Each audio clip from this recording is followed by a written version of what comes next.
It'll be interesting to see if Nathan takes. True. I mean, that's just it. We've got the largest test pool of decks of any event. It'd be quite see what low SES decks been there, but we've seen with the latest SAS update that the average has increased quite a lot. I mean, so many people looked on the 2nd of April, and had a lot of high 70s and low 80s decks. A lot of people that had high 80s decks are now in the 90s and the high 90s, because this efficiency bonus has made a huge hit to SAS numbers. Yeah, I always keep these good SAS count decks a secret. So, sending the information out to players. Oh, there it is. So what we're going to be looking at here is the most frequent cards. The cards from each house that have appeared the most. Make sense, everybody? Instructions are on there. Please do let us know who is here, who's taking part, what's going on. And as Ultimo Fox the Meta will tell you, the best way to win this is to answer one question you know the answer to as quickly as possible, and then just coast on that one answer. But that's not as fun as having a go at getting every single answer.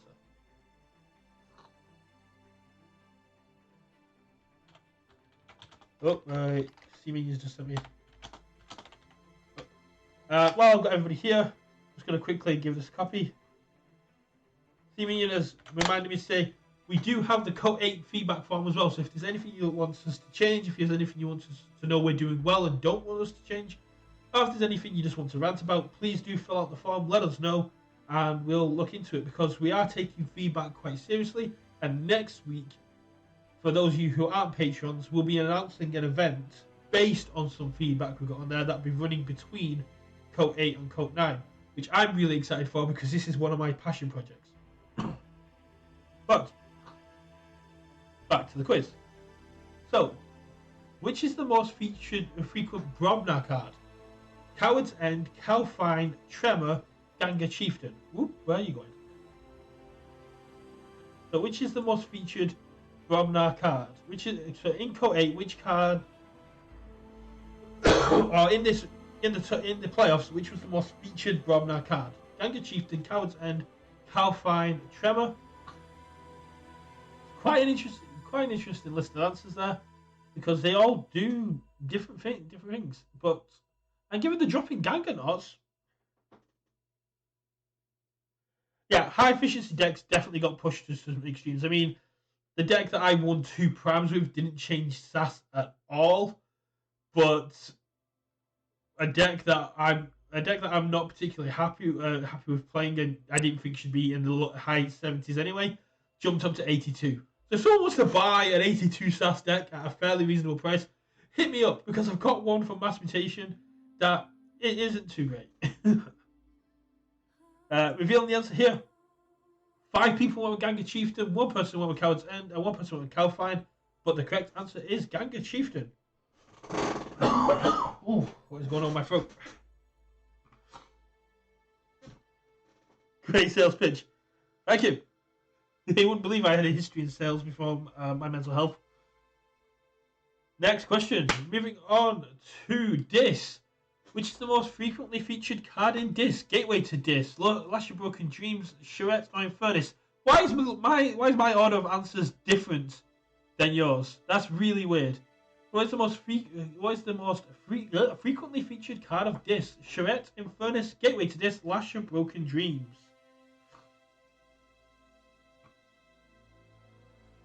I mean, Charette Gateway, really good, but I think we all kind of know it's got to be Infernus. The Inferni are everywhere at the minute. I still think the plural should be Inferni. I don't care what anyone says, it's Inferni. 2 people went Lash, 1 person went Gateway, 4 people went Infernus.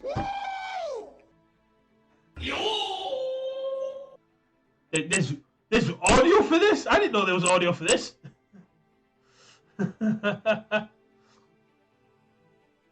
So yes, it is Infernus. That caught me off guard. The flex. Moving on to the next question. Actually, they got the flex emote as well. What's the most frequently featured logos card? Ooh, where's up my throat? Standardized testing, Titan Mechanic, Wild Wormhole, Effervescent Principle.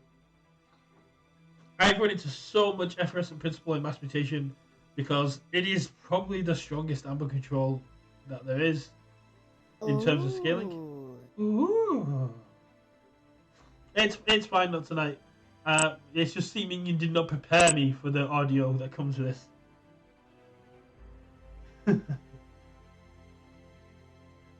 Oh. He assumes you knew. You know what they say when you assume? Let's reveal the answer. As it was the top spot for the majority of KOTE 8, Wild Wormhole, it would make the most sense. With Effervescent Principle bringing up the rear with one person thinking it, but the 5 people that said Wild Wormhole are correct. Sea Minion's still in third. Next question. What is the most frequently featured Mars card? Mars First, Dominator, Key Abduction, or Mind Warper? Mars First, Mind Warper, Dominator, Key Abduction. Key Abduction, Dominator, Mars First, Mind Warper. Who knows? I know, you don't know. Let's find out if you do.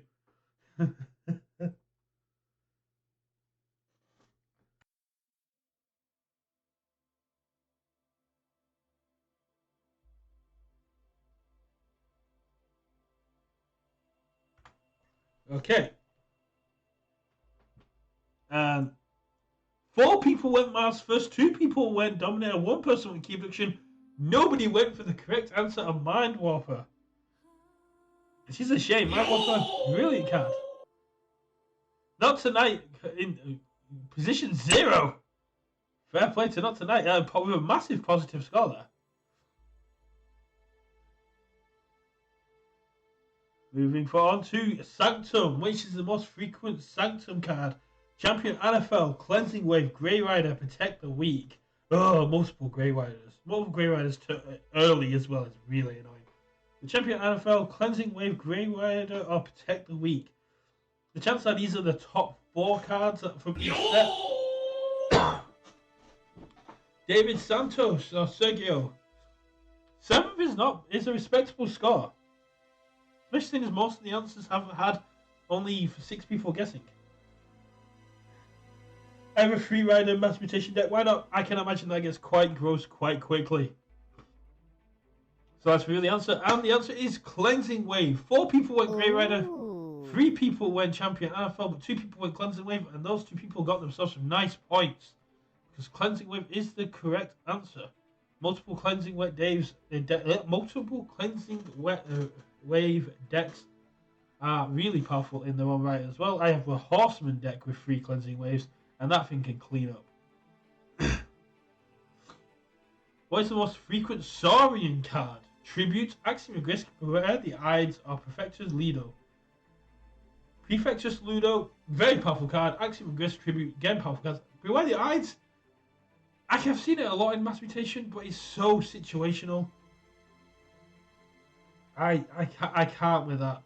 Beware the Ides is such a situational card for me. If you can see your opponent's list, it's so easy to play around. It's one of the worst removals in my opinion. But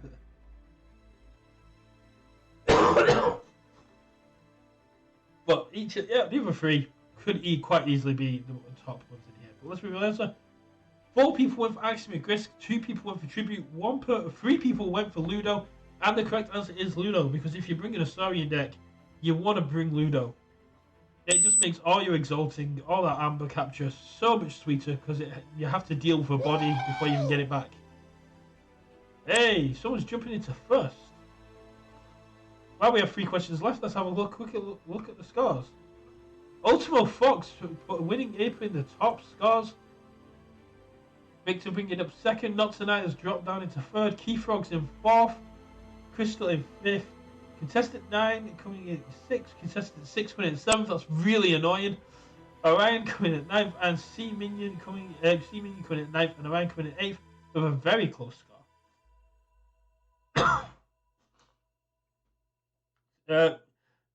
Yeah, but where the ad's being prevented by one is also really annoying. And it's going to do nothing against this new artifact with fit 100 armor anyway. So, next question. Let's move on to the next question. That's Shadows cards. The most frequent Shadows card represented: Nerve Blast, Bad Penny, Umbra, Seeker Needle. Now, I know, see, Bad Pennies are just everywhere, so I can understand that. Seeker Needles, because if you're going to have Bad Penny anyway, you might as well have multiple Seeker Needles. Umbra is one that kind of catch me off guard. I don't have too many Umbra one decks, but I've got a fair few. I've seen decks with so many Bad Pennies, and it became quite a bit of a meme. Free Fates disagrees with me. Free Fates does disagree with me, but this is not in Dark Tidings. So in Sealed, I don't care about Free Fates. That's real. 4 people went with Nerve Blast, 2 people went with Bad Penny, and 3 people went with Seeking Needle. The correct answer was Nerve Blast, a very powerful card, but only if your opponent's got Amber. Unlike Look Over There and Relentless Whispers, it only does the damage if you can steal. So Saurian is a huge counter to Nerve Blast. The most frequent Star Alliance card: First Officer Frayne, Cloaking Dongle, Comms Officer Kirby, or Explore Rover. Explore Rover, very underrated card, especially in Mass Mutation where you got a lot more fighty abilities and you got a lot more. You can actually siphon your deck with fight abilities. Explore Rover can be a very powerful upgrade. First Officer Frayne is just a git of a card to deal with anyway, and Comms Officer Kirby, of course, very powerful in its own right, especially if you can get the blasters to allow you to draw as well. Legacy Maverick Free Fates. Okay, if I, in the very unlikely situation that I get my 100 power creature ever gets taken down by a Legacy Maverick Free Fates, I will give you a deck, Ultimo. I will go either one from my collection, or I will buy you a sealed one and send it out to you. Not tonight saying it has to be Kirby. 4 people went Kirby, 2 people went Dongle, but the correct answer is Explore Rover. 3 people got that correct. I too, at a glance, would have looked at Kirby and said that has to be Kirby. Multiple Kirbys are really powerful. Ultimo, you can hold me to that. The chances of that happening are so slim. I am happy to be held to that. I said I'm going to look up the answers next time. Explorer is the only one in 2 sets. Very good point. Is Cloaking Dongle not a Mass Mutation? Possible. Who knows? Question 8. Yeah, last question. Untamed. Which is the most frequent Untamed card? Key Charge, Regrowth, Dust Pixie, or Niflhape? Now, for those of you who watch the early streams, this is a really obvious answer. As soon as I looked at this question, I was like, I know this answer. I know this damn answer. The most frequent card in Untamed. There is no way that Seeminian doesn't get this right. Because this card, I think there were 69 of them in round 1.